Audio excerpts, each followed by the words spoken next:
27ویں شب شب قدر ہے، جیسا کہ بزرگان دین رحمہم اللہ المبین سے ثابت ہے۔ اس موقع پر اجتماعی ذکر و نعت بسلسلہ شب قدر مدنی چینل پر براہ راست ٹیلی کاسٹ کیا گیا، جس میں مدنی مذاکرے کا سلسلہ ہوا۔ خودکشی ہلاکت ہے، ہلاکت میں ڈالنے والی ہے کے علاوہ کئی مدنی پھول دیے شیخ طریقت امیر اہل سنت دامت برکاتہم العالیہ نے، جبکہ بعد مدنی مذاکرہ گریہ و زاری فرماتے ہوئے آپ نے بخشش اور مغفرت کی دعائیں کروائیں۔ حسرتا و حسرتا، اب چل دیا رمضان ہے، مناظر ملاحظہ کیجئے۔ میرے پاپا جان ایک بیماری ہے جس کی وجہ سے خودکشی کے وسوسے بہت آتے ہیں، مہربانی کوئی ایسا وظیفہ بتائیں کہ خودکشی کے وسوسے نہ آئیں۔ خودکشی کے وسوسے آنا یہ تو ایک ظاہر گناہ کے کام کا وسوسہ ہے کہ میں یہ گناہ کروں، اور گناہ سے تو بچنا ہی بچنا ہے، تو وسوسوں کا الٹ کرنا چاہیے ایسے موقع پر۔ اور جب وسوسہ آئے تو اعوذ باللہ من الشیطان الرجیم پڑھیے، اور وسوسوں کی طرف توجہ مت دیجیے، یہ بھی وسوسے کا علاج ہے۔ اور خودکشی کے بارے میں اتنا سمجھ لیجیے کہ شیطان یہ وسوسہ ڈالتا ہے خودکشی کر لے تو یہ تیری جان چھوٹ جائے گی، اور بعض اوقات بندہ شیطان کے وسوسوں میں آ کر گزرتا ہے۔ تو یہ ذہن میں رکھیں کہ خودکشی سے جان چھوٹتی نہیں، جان مزید پھنستی ہے، کہ اگر دنیا میں تکلیف ہے بھی اس کی وجہ سے خودکشی کی طرف مائل ہوا تو دنیا میں دلاسا دینے والوں کا بھی تو حساب کتاب ہے، کوئی تو آخر ہمدرد ہے۔ اگر کوئی ہمدرد نہیں بھی ہے تو پھر بھی خودکشی کے بعد جو تکلیفیں ہوں گی اس کا کیا بنے گا، وہاں کون ہمدردی کرے گا؟ اور جس ذریعے سے خودکشی کی اسی کا عذاب، مثال کے طور پر کسی نے اپنے آپ کو سر میں گولی مار لی، خودکشی اس طرح بھی کرتے ہیں، تو اب یہ مرنے کے بعد رب کی ناراضی کی صورت میں یہ اپنے آپ کو گولی مارتا رہے گا، یہ اس کا عذاب۔ اب کب تک مارتا رہے گا یہ رب جانے۔ اسی طرح کسی نے اپنے آپ کو ٹرین کے آگے ڈال دیا اور ٹرین نے اس کو کچل دیا تو اب اس پر ٹرین ہی چلتی رہے گی مرنے کے بعد۔ ایک بار کی جو تکلیف ہوئی خودکشی کرنے والے کو، یہ اگر آ کر بتا دینا کسی کو مجھے یہ تکلیف ہوئی تھی خودکشی کرنے کی، اور مجھے بھیجا گیا کہ سب کو سمجھاؤ خودکشی نہ کرنا، کہ میں بہت تکلیف میں ہوں، میں نے جب ٹرین کے آگے اپنے آپ کو پیش کیا تھا یا ننگی تار پکڑی تھی تو جو مجھے تکلیف ہوئی تھی، تو کوئی بھی خودکشی نہ کرے۔ لیکن ایسا ہے نہیں کہ کوئی آ کر ہم کو بتائے، تو ہمیں اس کو سمجھنا چاہیے۔ اور اللہ اور رسول نے سے منع فرمایا خودکشی سے، یہی ہمیں ماننے کے لیے کافی ہے کہ دنیا میں کیسی ہی تکلیف ہو، پریشانی ہو، خودکشی حرام اور جہنم میں لے جانے والا کام ہے۔ اس سے بچیے، اس سے بچیے، اس سے بچیے۔ ایک رسالہ ہے مکتبۃ المدینہ کا مطبوعہ جس کا نام ہے خودکشی کا علاج، یہ رسالہ آپ پڑھ لیجئے، انشاءاللہ خودکشی سے باز آ جائیں گے۔ کئی سال پہلے یہ بیان مدینۃ الاولیاء ملتان میں ہوا تھا، تو ایک آدمی ہم سے ملنے آیا تھا کچھ عرصے کے بعد اس اجتماع کے، اور اس نے یہ بتایا کہ میں ایک کوچ ڈرائیور ہوں اور میں بہت پریشان تھا، تو میں نے بس یہ ذہن بنایا تھا کہ میں کسی دن پیسنجروں سمیت کوچ کسی کھائی میں گرا دوں گا اور اس طرح بہت سو کو لے کر خودکشی کروں گا، یہ میں نے ذہن بنایا ہوا تھا۔ اور اسی دوران وہ ملتان میں جو اجتماع ہوا تھا تو مجھے پیسنجر مل گئے اور میں ملتان اجتماع میں پیسنجروں کو لے کر آیا، تو وہاں یہ خودکشی کے بارے میں نے بیان سنا تو میں ڈر گیا اور میں توبہ پر آمادہ ہوا، اور میں نے اپنا ارادہ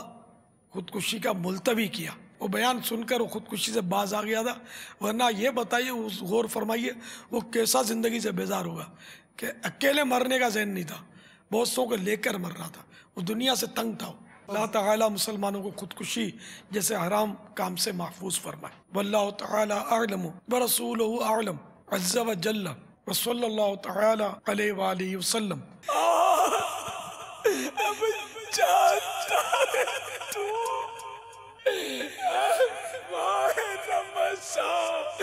السلام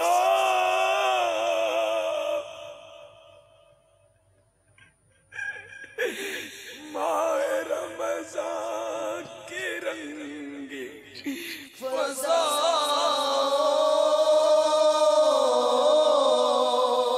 اب رحمت سے مملو ہو سلاری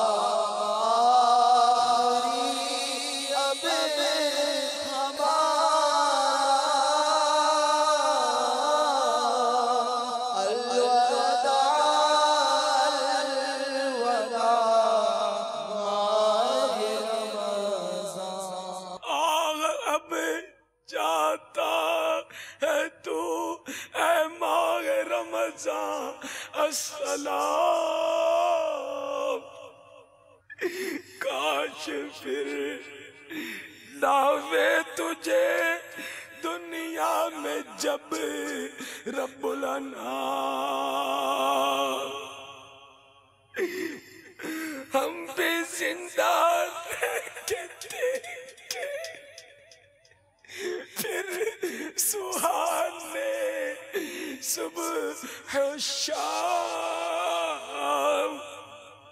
پھر تیرے برکات ہوئے نشر عالم میں تمام حسرتا حسرتا اے ماہ رمضان الوداع اے مولا اخلاص کے ساتھ جنہوں نے نیکیاں کی انہیں کا صدقہ بغیر نیکیاں کیے ہمیں نیکوکاروں میں شامل کر دے ہم نیکیاں نہ کر پائے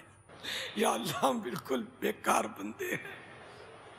یا اللہ تجھے تیری شان کریمی کا واسطہ ہم کو بے حساب بخش دے گناہ گدا کا حساب کیا وہ اگرچہ لاکھ سے ہے سوا مگر اے عفو و غفور مگر اے عفو تیرے عفو کا تو حساب ہے نہ شمار ہے یا اللہ غم رمضان سے نواز دے اے اللہ سارا سال رمضان کی یاد ہمیں تڑپاتی رہے اے رب کریم ہمارے قبلہ اول والے ملک فلسطین پر دشمن نے دھاوا بولا زمانے سے مسلمانوں کو ستا رہا ہے اے اللہ آج کی رات نزول قرآن کے ماہ رمضان کا صدقہ فلسطین کے مسلمانوں کو کفار پر غلبہ عطا فرما ظلم ظالمین سے ہمارے مظلوم بے کس مسلمانان فلسطین کی مدد فرما الہ العالمین عراق کے مظلوم مسلمانوں کی مدد فرما بغداد اور کربلا کے مظلوم مسلمانوں کی مدد فرما الہ العالمین افغانستان کے مظلوم مسلمانوں کی مدد فرما الہ العالمین دنیا جہاں میں جہاں بھی مسلمان ستائے جا رہے ہیں اے اللہ ان مسلمانوں کو ظالموں کے پنجہ استبداد سے نجات عطا فرما اے اللہ ہمارے ملک پاکستان کو دہشت گردوں سے پاک کر دے دہشت گردی کا خاتمہ ہو جائے ہمارا ملک پاکستان امن کا گہوارہ بن جائے